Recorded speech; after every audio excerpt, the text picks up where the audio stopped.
Hello, my name's Madison and I'm 34 years old. My biggest dream growing up was to be a journalist, or at least work with magazines. I had a flair for writing and I became pretty well versed with trends. So it came as no shock when I pursued journalism and media in college. After I graduated, I steadily moved from one firm to another, but none of them with the big tabloids. I didn't mind because I was doing something that I had dreamed of doing for years. Eventually, I landed in a pretty big firm and I felt like I had finally achieved the best that I could. A good 7 years had passed since graduating college, and at around 28, I met my husband Scott. Scott came from a pretty wealthy family that had their own business. I'm only mentioning this because his mother, Tricia, always hated and insulted me because she believed I was of a lower status than him, so I shouldn't have married him. Anyway, Scott and I dated for around 3 years before we decided to tie the knot. Like I said, Tricia, Scott's mother, was not happy with me. She always belittled me and made fun of the fact that I worked for a magazine and had a degree in journalism. I was pretty hurt and upset at first because that is no way to treat anyone, but for some reason Tricia thought it was okay to do that to me. Scott always stood up for me against his mother. His father, Fred, also stood up for me whenever he was around to hear the things that Tricia said. I was grateful for both of them, but as the months wore on, I began to get used to Tricia's insults. Scott had even proposed we go low contact with her initially, but I didn't agree with that. Scott worked with his father, and if he stopped talking to his mother, that might make things awkward for Fred. Fred was truly an amazing person, and I didn't want him to be put in a position like that. I also didn't want Scott to cut his family off because of me. I learned to be okay with it, mostly because we only ever met Tricia twice a month at most. But that changed when Fred had to go overseas for some business project. Tricia made a big deal about not wanting to be alone, and so Scott and I agreed to let her stay with us until Fred got back. I had a gut feeling that I would regret it, but in my head, family always came first. Of course, it was hell to live with her when she constantly scrutinized and criticized everything I did, along with the insults that I had thrown in my face at all times. But I didn't mind all that as long as she never actually caused any damage to me. That changed, though, during one fateful week. I had a pretty big presentation coming up. We were redesigning a particular section of our magazine, and I was in charge of providing a good redo. That presentation was going to be the one that would decide if I was going to get a promotion. Of course, Tricia didn't know why it was important. I doubt her knowing would have changed her perception of me anyway. Since Tricia was staying with us, she saw just how stressed out I was about it. The night before my big presentation, I was talking to Scott about how anxious I was about my presentation when she overheard us and walked into the living room and decided to give her input. "This is a big deal. All of the big bosses will be watching me. I can't imagine just how scary this must be for you. I'm glad you had it relatively easier with your business, but this is such a different game. I'm so scared of messing everything up." "Hey, don't say that. You'll do great." I would love to believe that. I just feel so unsure of everything. What if I did a bad job with the presentation? I couldn't help but overhear the both of you talking. Mom, we're kind of having a private conversation right now." "Well, Madison, I just wanted to say that you have nothing to worry about. You most definitely do not have the skill set for anything, so you will most probably do bad tomorrow." "Excuse me?" "Look, just treat it as an opportunity to just stop working and become a housewife. At least that way you'll be deserving of my son. I can't believe he actually married a journalist." "Mom, you are severely overstepping boundaries right now. Get out." "You know what? I have no time for your nonsense, Tricia. I have bigger things to worry about than your opinion of me and my relationship with your son. How dare you speak to me that way? Oh, so it's okay for you to speak to me that way, but not the other way around? Scott, say something. Your wife is back talking to your mother. She's simply standing up for herself. I see nothing wrong with it. She brainwashed you. Look at how you can so easily turn your back on family. Madison will regret this. I was fuming at the audacity that Tricia had to just barge into Scott and I's conversation and insult me so blatantly. Scott obviously tried to apologize for his mother's behavior, but I stopped him before he could. He was not responsible for his mother's hurtful behavior. We decided to call it a night after that and went to sleep. I was way too focused on everything else going on to even think about Tricia's threat towards me. I figured that her threat only meant her tormenting more, which honestly I didn't care about at that moment. That was a battle to fight after my presentation. The next day, I rushed into work with my laptop in hand. When I opened it, I immediately realized that something was wrong. All of the files that had been there on my desktop were missing. A quick look through my laptop made me realize that it had been reformatted. I obviously began panicking. I had emailed the presentation to myself, so I tried to calm down with that thought. I logged into my email account only to see all, and I mean all my emails deleted.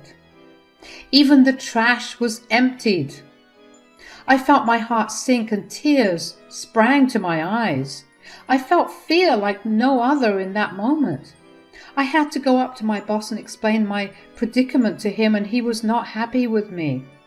I had to listen to him yell at me for a good while before I was told to not bother with the presentation because he had already had someone else handle it in case I messed up.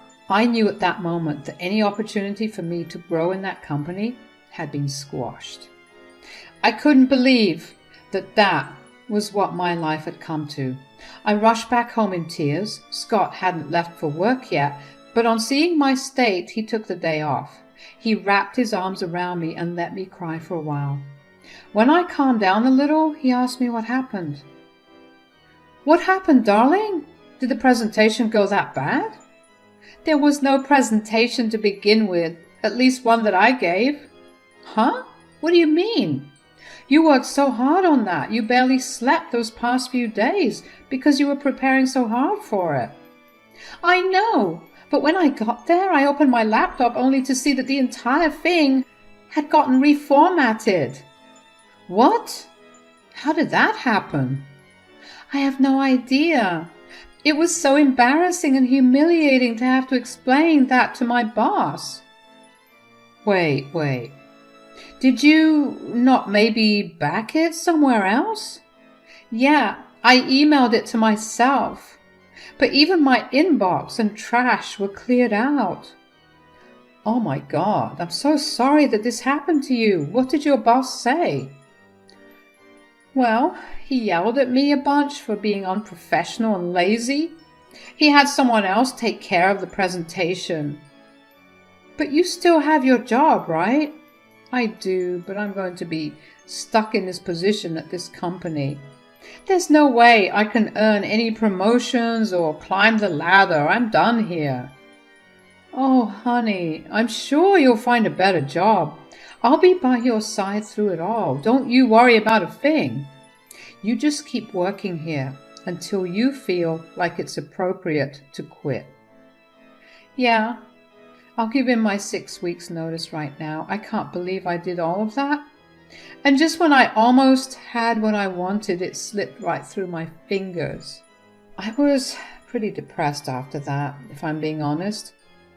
I take pride in my ability to deliver good results on all my projects, and to have something this jarring happen to me was traumatic, to say the least.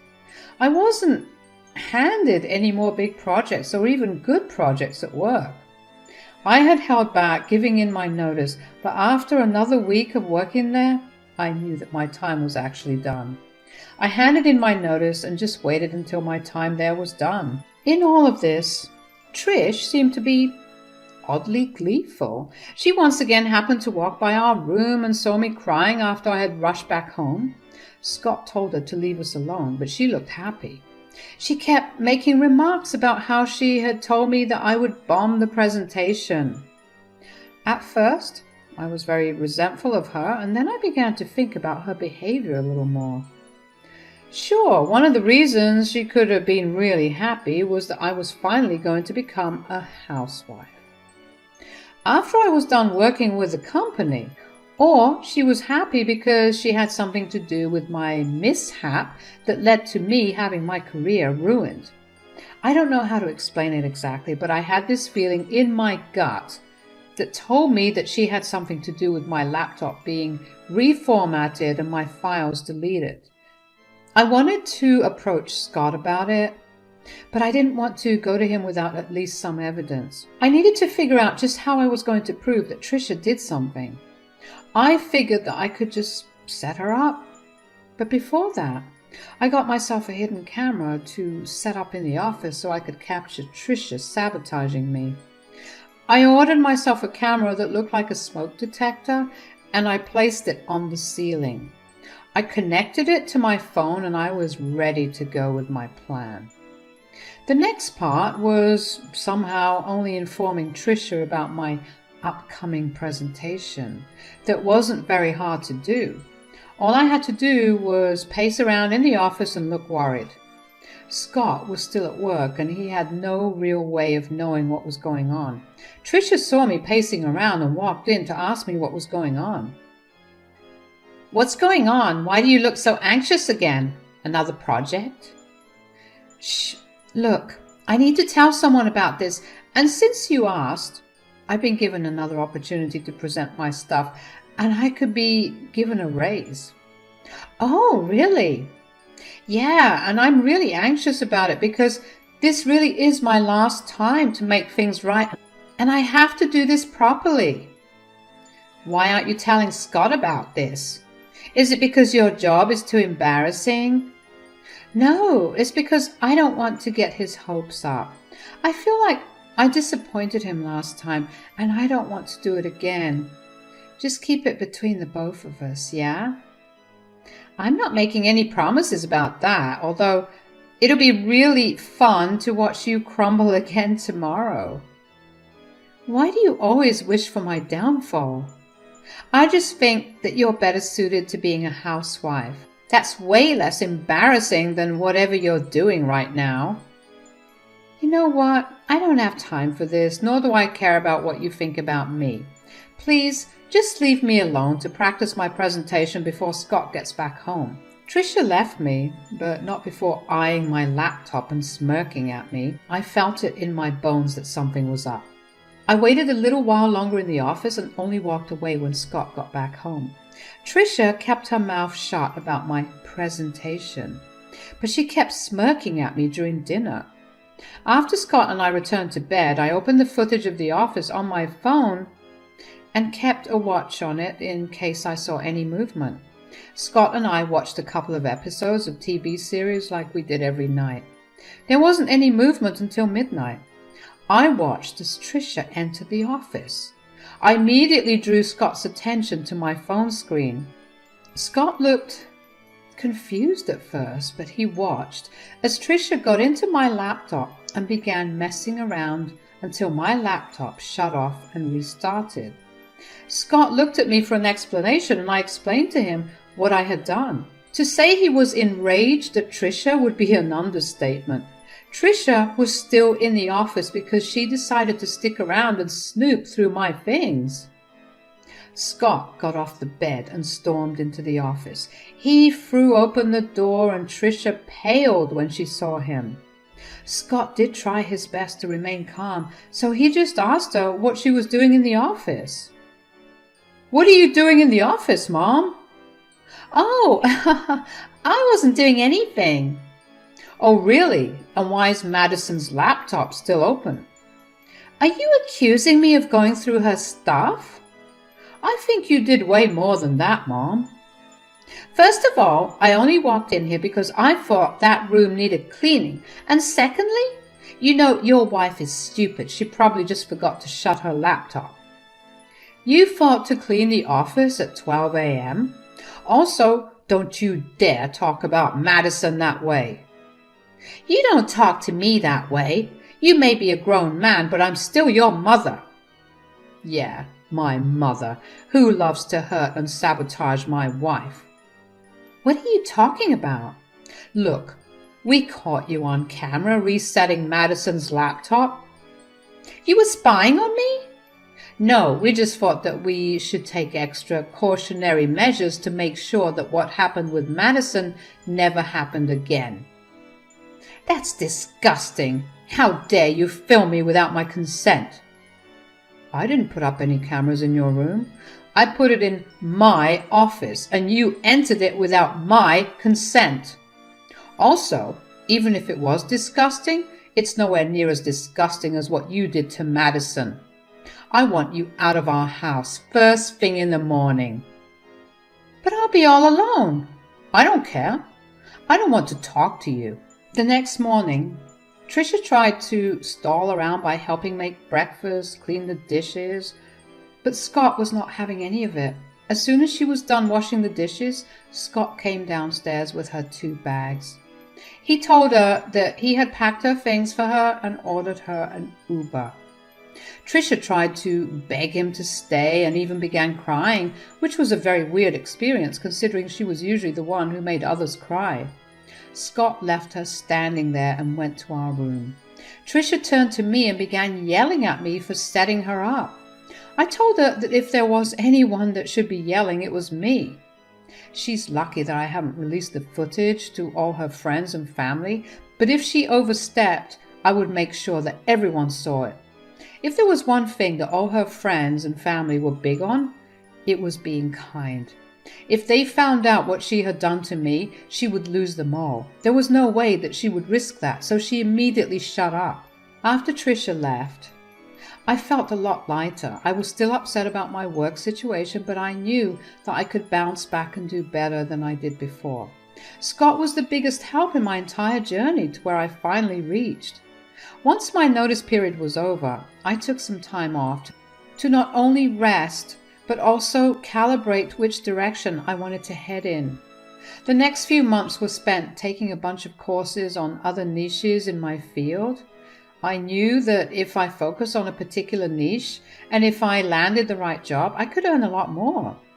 I didn't want to expose Tricia, but after years of her belittling me, I wanted to rub it in her face just what I was capable of doing. I wanted to reach the heights that even she never got to see. And that's exactly what I did. Steve helped put in a good word for me in multiple places. The best thing that came out of being rich was the sheer number of connections that one has at their disposal, thanks to my experience and all the help that Scott gave me. I managed to land the position of chief editor in a very, very big magazine. I'm talking about a worldwide big-name magazine. The work was hard, but it was all worth it. Somewhere in my journey to becoming the chief editor, I forgot how I wanted to show Tricia what I was capable of. In fact, in those months, we hadn't had any contact with her. I knew that Scott still spoke with his father because, well, they worked together.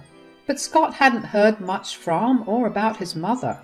His father, Fred, told him that she was upset at us about something, but refused to tell him what. At least Tricia took my warning seriously. But I had to meet her eventually, and it just so happened that my company was throwing a huge party for which a lot of big names were invited, including Tricia and Fred. Scott and I dressed to the nines because for the first time we were both people who were big names. When we got to the venue, we were immediately spotted by Tricia and Fred. They waved us over and we greeted them. Tricia looked me up and down before smirking. Wow! Look at you trying to fit in. Tricia, don't listen to a word she says, Madison. You look lovely, like you always do. Thanks a lot, Fred. So, how have you been, Madison? Yeah, how's unemployment been treating you? You're unemployed? Oh yeah, she had a whole blunder with her job and they let her go. I've always talked about how she's unfit for our son. Look at her. She can't even hold down a job. That's enough, Mom. Ugh, stop taking her side. It's sad enough that I have to see her everywhere we go. I wouldn't have to do that if you just left her like I told you to. Okay, that's enough. You either stop talking or I'm leaving. But Madison, sweetie, let me know if you need a job, okay? It would be a pleasure to work with you. That is such a kind thing of you to offer, Fred, but I'm afraid that I can't take you up on the offer. Figures. Told you she's lazy and incompetent. Just then, my name was called and people started cheering. I looked towards the small stage and the CEO was there, waving at me and beckoning me over to the stage. I turned towards Fred and Tricia and excused myself. Fred looked amused while Tricia looked confused and angry. The CEO was giving his speech and in it, he commended me for my good work in the company.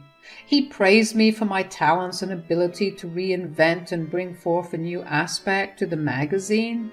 The audience cheered very loudly for me and asked for a speech from me. Of course, I had to thank Scott for always being by my side and all the people who worked with me, without which the magazine wouldn't exist. I ended my speech by thanking the one person who did not believe in me and constantly put me down, because without their constant negativity, I would never have pushed myself to be better. When I walked off stage, everyone stopped me to talk to me, and I also got asked a lot of questions about who the unnamed hater was, but I kept that to myself. I made my way over to the table at which Fred, Tricia, and Scott were seated.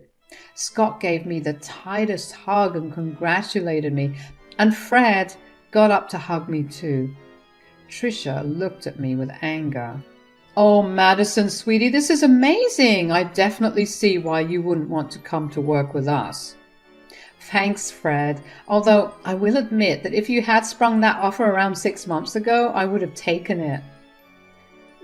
You should have taken Fred up on his offer. At least then you'd get paid more.